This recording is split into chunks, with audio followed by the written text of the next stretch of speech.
think the Trump election could be more negative for US or for Europe? The Trump election will be initially more negative for the United States, but many of the Trump policies will be negative for Europe. It's going to create economic and policy and political uncertainty. That's going to lead to uncertainty globally. His policies of trade imply that a transatlantic partnership between Europe is not going to be ever signed. His migration policy are going to restrict how much Europeans can come and work in the United States.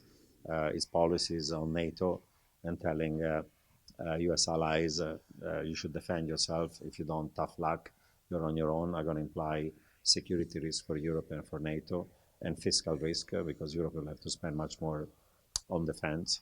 So I would say that over time, initially the impact is more negative on U.S. Economy and markets, but there could be spillovers for U.S. allies and for Europe and for the rest of the world as well.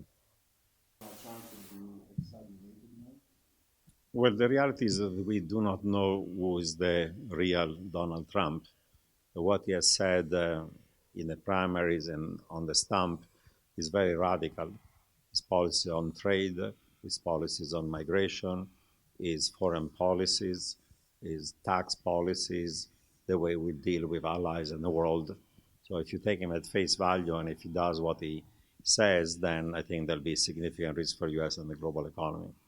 It's true that once you are elected, you could paint a slightly less negative scenario in which he's president. He says, I'm president of all Americans. I want to move to the center. He moderates himself, even if probably he's going to be a bit of a showman, if not a buffoon from time to time. But maybe his policy become more centrist. Maybe if he chooses advisors on foreign policy and economic policy are more mainstream, that can constrain his behavior.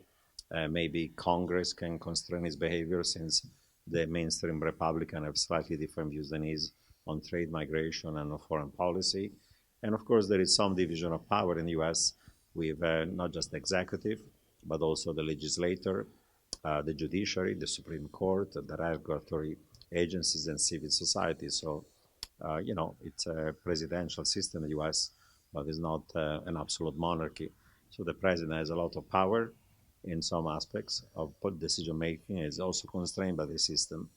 The honest answer, however, is that we do not know who is the real Donald Trump. And hopefully, unless he's elected, we're not going to know.